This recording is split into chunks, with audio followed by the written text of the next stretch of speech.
Well, despite it being against our better judgment, we did nevertheless today have the gall to come out to the Capitola Wharf, Tom Shanahan's territory, where we hope to sit down and commiserate with certain very colorful individuals. And I run into her knocking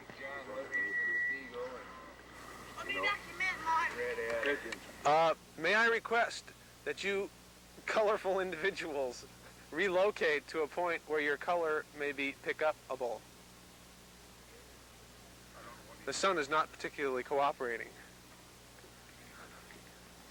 This colorful individual seems most familiar. Most familiar. What is your name, sir? Sir, what is your name, sir? My name is Michael Zwerling. My name is Michael Zwerling, and I am anchorman of the Channel 7 news team. And sir, what is your name, please? I'm Red Adams. Could you come a little closer and face the camera? I'm Red Adams. It's the camera right there. Yeah. Yes, sir. Now, what else? Now, Red, what connection have you with the Capitola Wharf other than the fact that you're standing on it? I'm just standing on it now for 30 years. I run in this the one wharf. spot? How Not- have you not managed to stay so slim and trim? Well, I've done a lot of hard work, and it kept me in good shape. Oh. You've got to work if you live on Capitola Wharf. I come here. I took over when old Cap Mitchell left here, and I've been here under 5 different owners, and I've lived a good life, and I love it very much. And I've retired, and I have to come out here and help Tom out. You are a picture of health.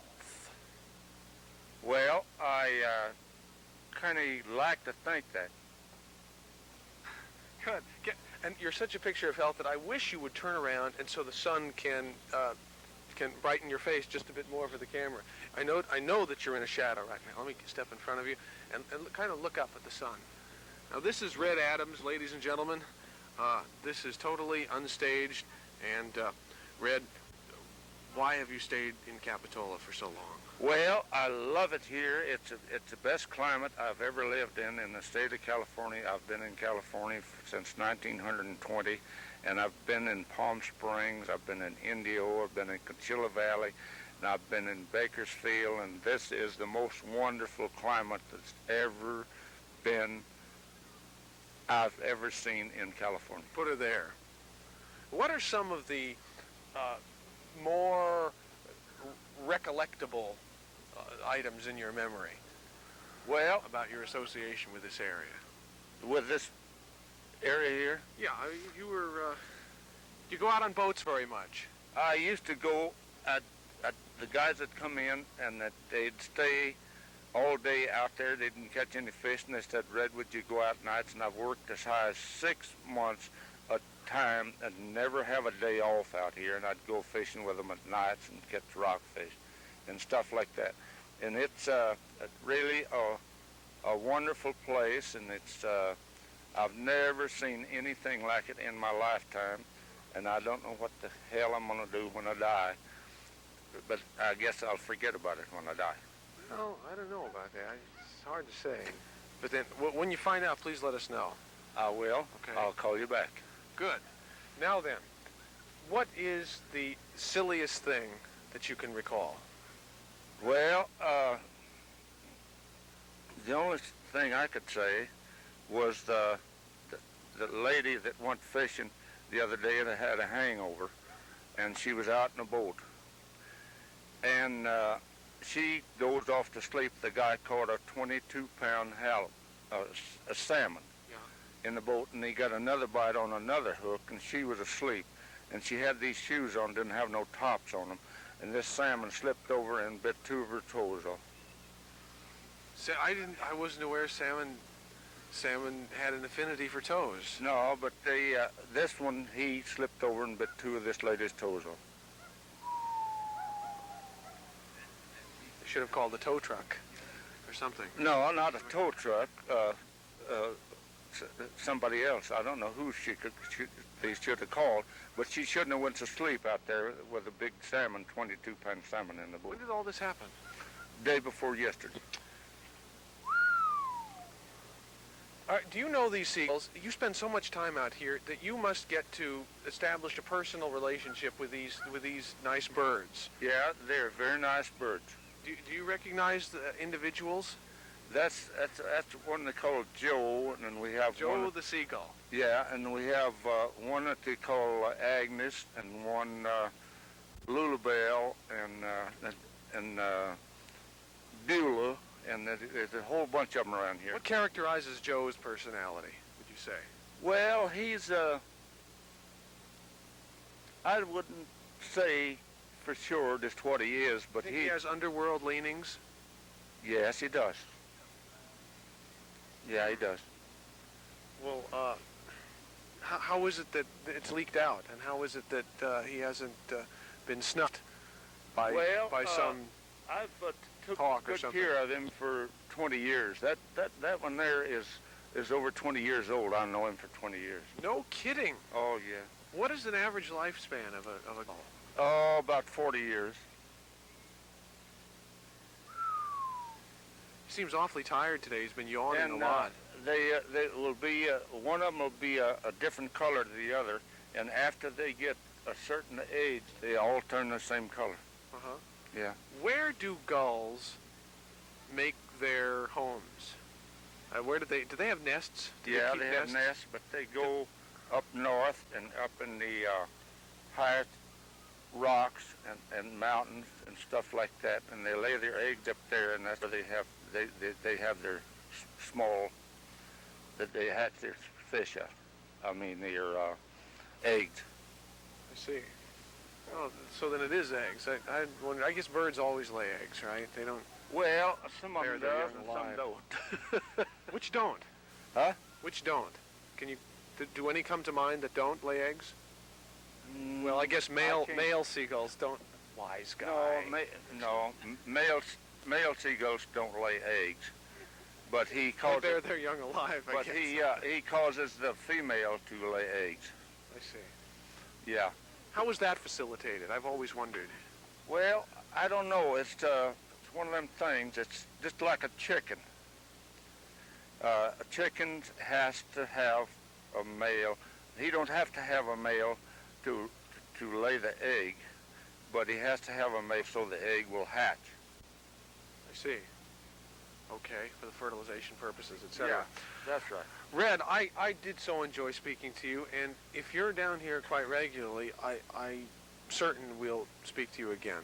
Okay, and I enjoyed talking to you, and it's been nice talking to you, and I will see you again, and I got to go home and see how about my big fat wife now.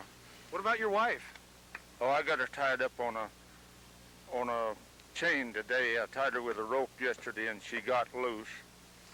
She ate This the is your rope. and wife, a person that you're talking about. Oh, my wife. She weighs 380 pounds. And I tied her up with a rope yesterday, and she ate the rope in two, and I got her tied with a chain today. Really? Oh, yeah. She's been getting out and running around quite a It's a bit. subject that we're going to have to delve into quite we're just going to have to do an in-depth report on this, I can tell. And the tape is running out, so thank you very much, Red. Okay. Take I'll care. see you guys Bye. later. Bye. Recently, Cable 7 broadcast an interview with a particularly colorful and entertaining gentleman named Red at the Capitola Wharf. Tonight, Red returns. Welcome to part 2 of the continuing saga of happenings here on the Capitola Private Wharf. Today, we have returned in the hopes contacting some typical Capitola Wharf colorful individuals. Certainly, these are two colorful individuals, but unfortunately, they do not speak the language that you and I are accustomed to understanding and speaking. And so we'll just have to do the pan until we come across some other very interesting, and here they are. Hey, Red, don't tell any lies out there now.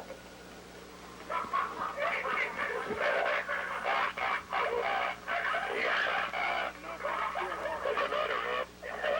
You keep lying to them people.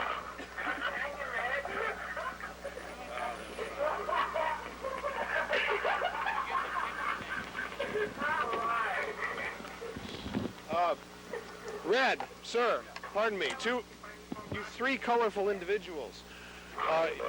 You're one person I think I recognize. What is your name, please? My name is Michael Zwerling. My name is Michael Zwerling. What is your and name? I am anchorman of... There, with the Michael Zwerling, please interview Mr. Red Adams. Look at the camera. No, you got to move closer. You got to move closer into the camera. Excellent, excellent. Red Adams, you're back at the Capitola Wharf again. Yes, sir. Well, that's certainly no surprise because you practically live on the Capitola Wharf. Yeah, I do. Yeah. Tell him about your wife, how fast she is. Last week we began what is all this nonsense behind us? That's a bunch of jayhawks that don't know any better. Well, what are they razzing us for?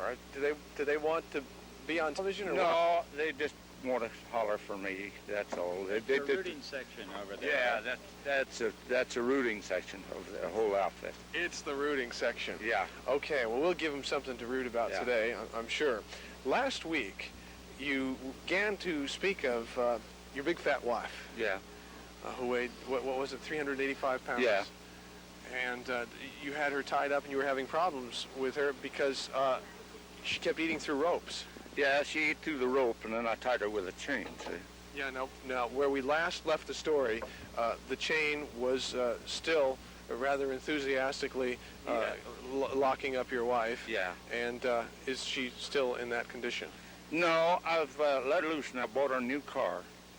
And I tried to ride in a new car with her the other day, but it's a nice little Pinto, but I have to ride in the back seat. There's not enough room in the front seat for me and her both.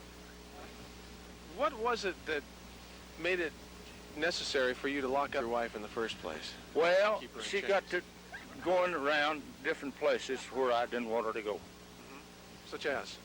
Huh? So what were some of the places? She kept going up to that store all the time and leaving me home and not cooking me nothing to eat, see? And I got hungry. So I told her that I didn't want her to go up there and leave me home hungry. Well, tell me, once you did establish the program of keeping her locked up in chains, how was she able to cook for you after that? Well, I let her loose long enough to cook. She didn't slip out or anything, huh? Huh? She didn't ever slip out the door that way? No, she couldn't slip out because I had her tied with a chain. I see. Okay, now that you bought the new car, what are your future plans? Well, I'm going to let her drive me around different places, see? Because I can't ride in the front seat with her.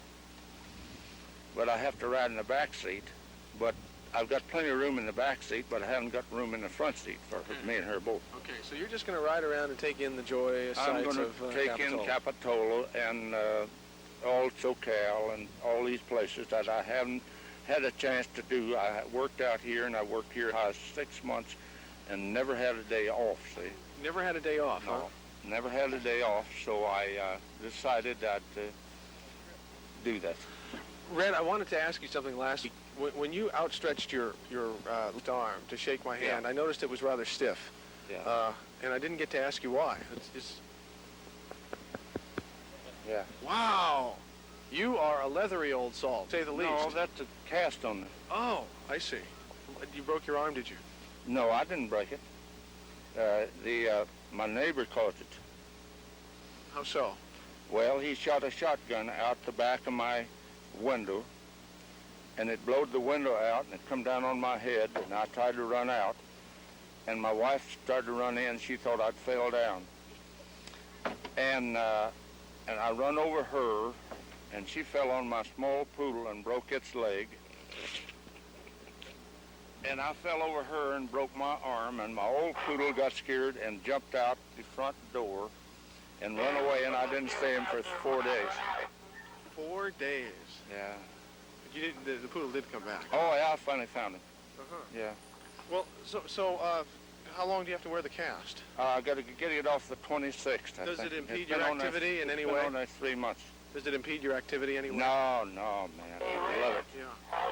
There's no problem at all, huh? Red Adams, I wish you would for the benefit of our viewers, recount another of your most interesting and fascinating sea stories. My sea stories, let me see.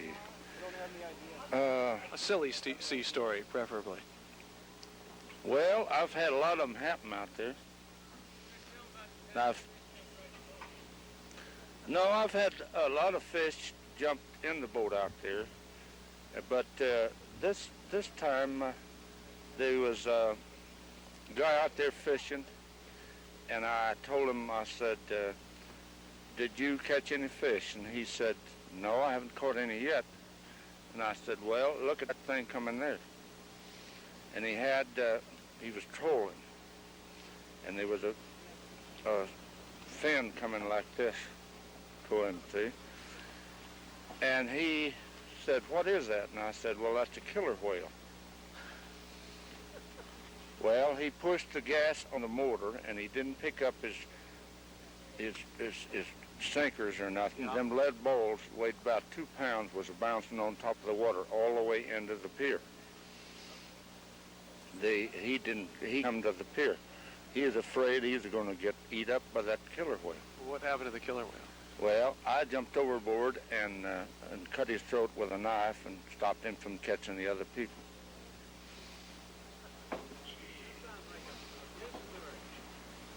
Did you hear what that gentleman said? He said that sounds like a fish story.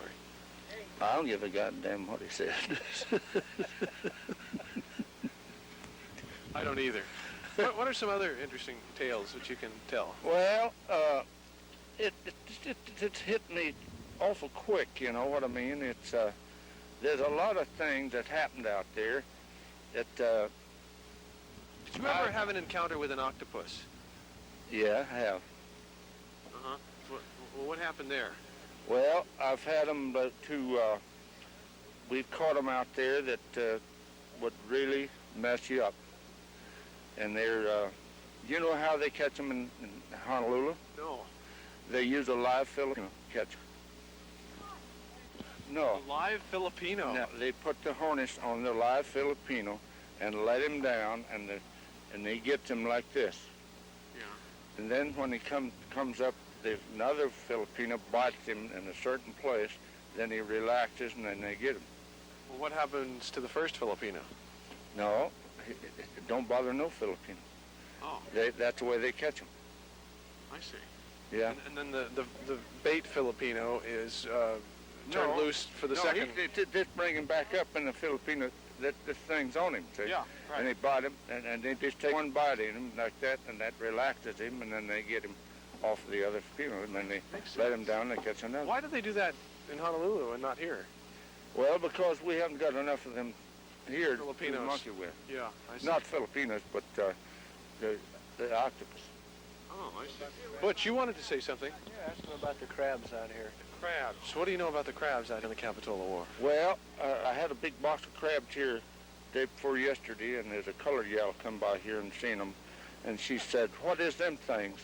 And I said, lady, them's crabs. She said, man, I'm sure glad I got rid of mine before they got that big. Ladies and gentlemen, I want to say that interviewing Red Adams right here at Capitola Wharf on our stage is one of the most intriguing and thrilling exercises which I have ever in my life completed. And Red, I just wish that you were on our program 24 hours a day. Okay. It is so much fun I'll talking see. to you, and we'll see you next Wednesday probably. Okay, goodbye. Bye-bye. Now I'm going to bring my wife down here, Your too. wife, Yeah. right? Are you going to bring her on her... No, I have to have a special deal to haul her down here. No, What's that? Oh, a brace or something? no, I've got a special big, flat little truck that hauls her down here. She weighs 385 pounds, and I don't want to break down my car. I've just bought a new car, and I You should can't... break down the wharf if you drove her out here. Well, she's been out here a couple of times and fell through a couple bulls. Yeah, and she's nice, though. I like her. I'm sure she's got him. If she's been Yeah, married but to you... wait till for she 20 years. sees you guys. Good. Oh, we'll get a kick out of that. Thank you, Red Adams, and Okay. ahoy. Bye-bye.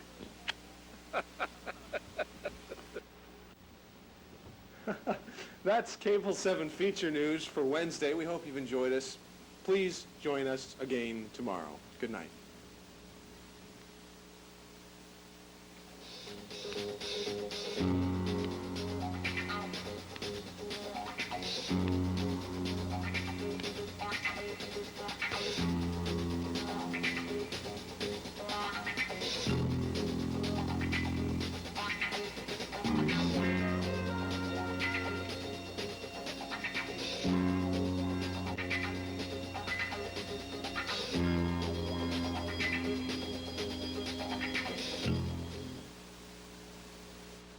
Activities galore are slated for Scotts Valley